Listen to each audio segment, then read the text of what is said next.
This week at Edison Motors, we have more axle mount drama, Rob's mind's in the gutter, and absolutely nobody gets hurt on these sleds.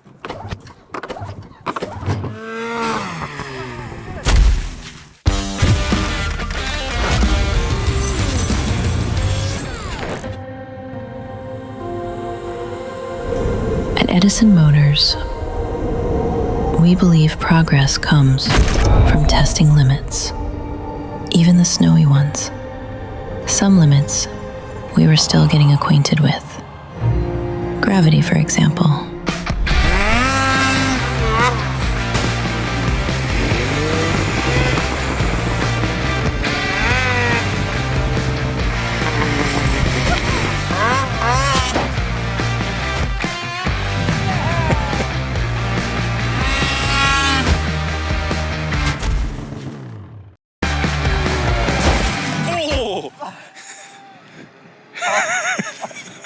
I got it! Oh. I got it in 120 days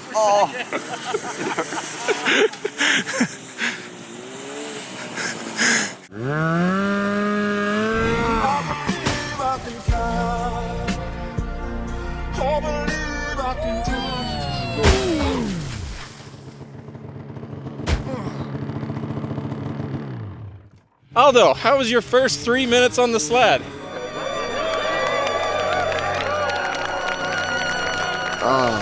No, it's painful. Oh yeah, it hurts. Yeah, okay, I'm done. That's fair. You had that. Because we're up in Golden, everyone has been saying that I need to get a sled and try this out, have some fun, get away from the office. So I went to old Facebook Marketplace and found the finest couple grand sled I could. I mean, she's custom. You got speed holes in the seat. I like how all the decals still kind of have just the glue. We got some wood screws holding the panels on and some zap straps that have to hold the key in. My tunnel is a little bit bent. I got a broken tail light now. That one wasn't there when I got the sled. But of course on the back, we got a custom mud flap. I have never sledded before in my life. I've never owned a sled. I've never ridden a sled. So today we're gonna be trying out on the property to see if I can sled. Luckily we got some more experienced guys here, minus Rob. Yeah. Me and Rob are new, but yeah, see how this goes. So apparently there's a few things that make a sled interesting, that there is a learning curve. So normally when you turn your handlebars that way, you go right and you go left. Apparently on a sled, which I'm trying to figure out, is that you steer opposite. So when you want to go to the right, you lean the sled over and you turn your skis to the left. It is super hard. I guess it's like a street bike. People keep saying it's like a street bike. When you're racing, you turn your wheels the opposite way, but I've never ridden a street bike. So when I'm trying this, it's like, how do I do this? So I want to go that way. I turn my skis and then, yeah, hold on. Nope. Nope. There we go. I did it. I did. That took so much practice. And I haven't figured out the right one yet. This is a very humbling experience. Normally I'm used to, not to brag, but I'm pretty good at the things I've done. Because like I grew up on like a quad, grew up in trucks, 4x4ing. This is a very different experience to learn in your mid-30s. It's kind of cool. It's like learning a new skill, pushing myself on some flat ground in my backyard. But again,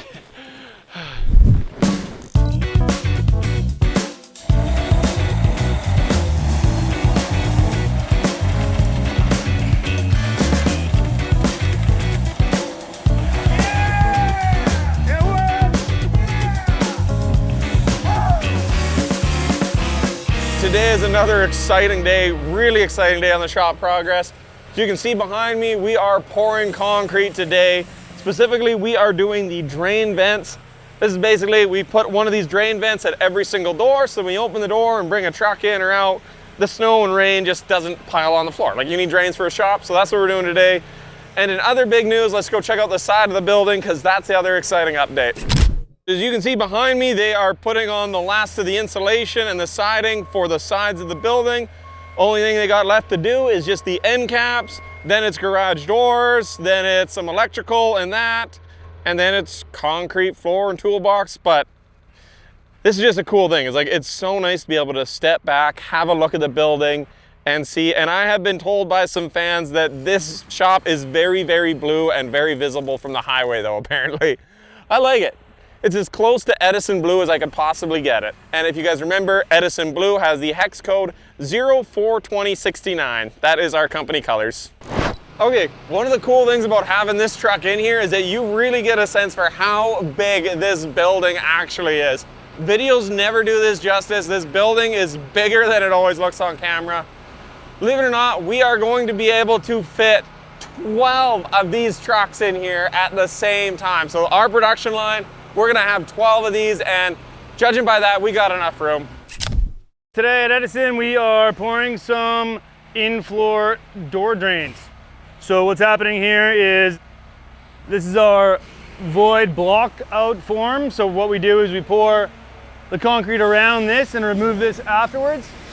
That way we can have any moisture coming in from the doors, from servicing vehicles or everything else. Then we can go ahead and drain this out to a dry well, to a separator, and not have moisture in the shop.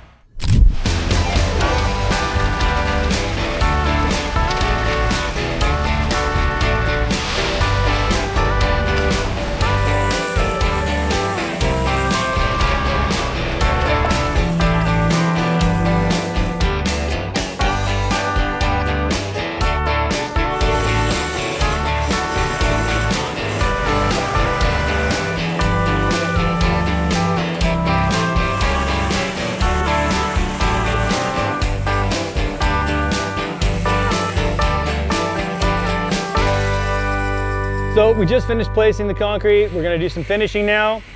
We're gonna trowel out the bottoms of these drains, and then these sides are gonna be, they're gonna be elevated up with a reveal to hold our grating that our finished floor will be flush with. We poured 18 of these, and it was 8.5 meters in total. So if you guys remember, in one of the past videos, we had some issues with tolerances on this part that I designed, and we got this nice message from the mechanics about tolerances. Now, I would like to answer the engineer's message that says the engineers don't manufacture parts. If the manufacturers don't follow the manufacturing drawings, the parts will be wrong. Therefore, the tolerances will be wrong. What happened is, after us getting some grief, the mechanics getting some grief, apparently it's neither of our fault. It's actually manufacturer's fault. And I can show you that on my computer upstairs. I'll show you the manufacturing drawing and what happened between the reality and what it should have been. Before we move on, I want to address some comments that came in on our last video. We had issues with both fits and tolerances. The first issue has to do with the manufacturer not following the tolerance I gave him. That part being out of the tolerance then caused the part to not have the fit I had planned for, which was a clearance fit. As I said, I was going to show you what happened. So I'm going to measure the distance here. And as you can see, that's 149.92 millimeters. In the drawing, it should have been 153.04 millimeters with a tolerance, in this case, of 0.05 millimeters. That means this measurement is way off.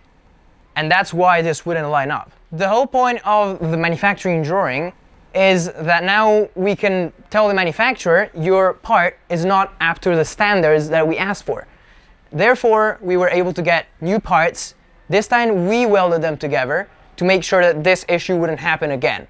As I was saying upstairs, the parts we received are not up to standard. They're the wrong size. So the company sent us some new parts. This time we decided to not risk having them welding it for us and accidentally messing it up. We decided to weld it ourselves, as we have the perfect jig, which is the actual suspension parts and the axle. What they should have done is create their own jig to make sure that when they weld it, it doesn't warp and it keeps to the dimensions that we asked for. So in the future, we'll make sure to use a company that uses jigs, or make sure this company uses jigs. So as I was saying, we have sakes. Is that actually good? Today is a really exciting day that I've been waiting for a long time for. As you can see here, the front fenders are in, and all the cab mounts have finally arrived, and just in time, because Joel from Royal the guys getting this truck for testing. Joel is gonna be here in about 4 or 5 hours, and I wanna see this truck put together for him so he can see what his baby's gonna look like.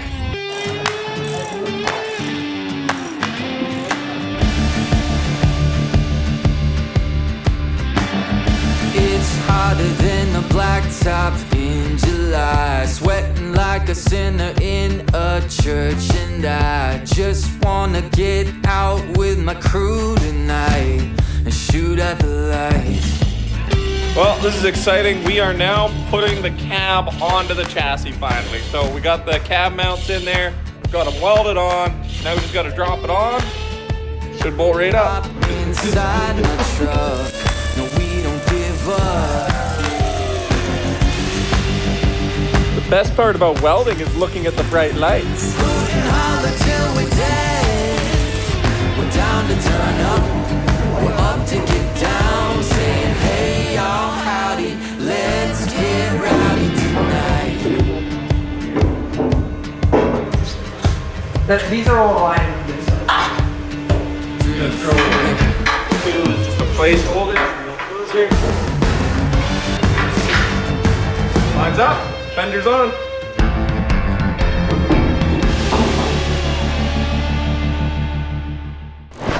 So if you guys remember Sheldon from Marcep, it's been a while. It's been about a year since we met with him during the initial design phases when we were doing a hybrid. A lot has changed in that year. As you guys know, we had government regulations issues with the hybrid, so we started building mechanical, worked on the design of the mechanical. It's being built now, so Sheldon's come out to have a look and figure out the next plans and what's going on. Yeah, you bet. No, it's great to be here. It was good to get a chance to meet the rest of your team here, some of your team members, and kind of go through some of this.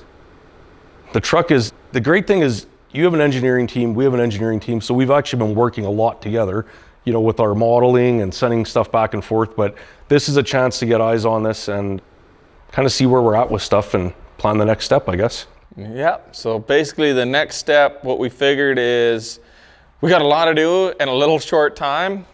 So they're gonna start working, now they're taking some measurements today, start prefabricating some of the parts, and we're hoping in about a month from now, we'll be able to get this truck over to their shop. They can start putting all the body rigging on it, and we'll get it there.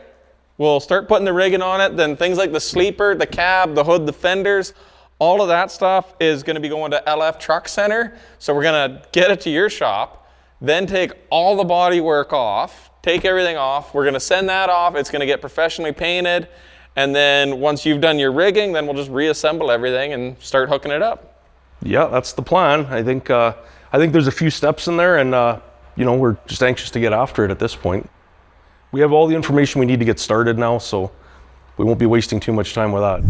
That was a pretty good week we've had here this week. Meeting with Sheldon from Marcep went well. We got about 6 weeks to get this truck over to his shop so they can start the rig up. It was nice that Joel from Royal stopped by, so put the cab on, do a little inspection of the progress. I'm feeling pretty good. If the Cummins shows up, the steering suspension shows up in a few weeks, I think we got a good chance of getting this truck delivered on time. Anyways, if you want to learn more, make sure you check out the podcast on wherever podcasts are, mainly just Apple and Spotify.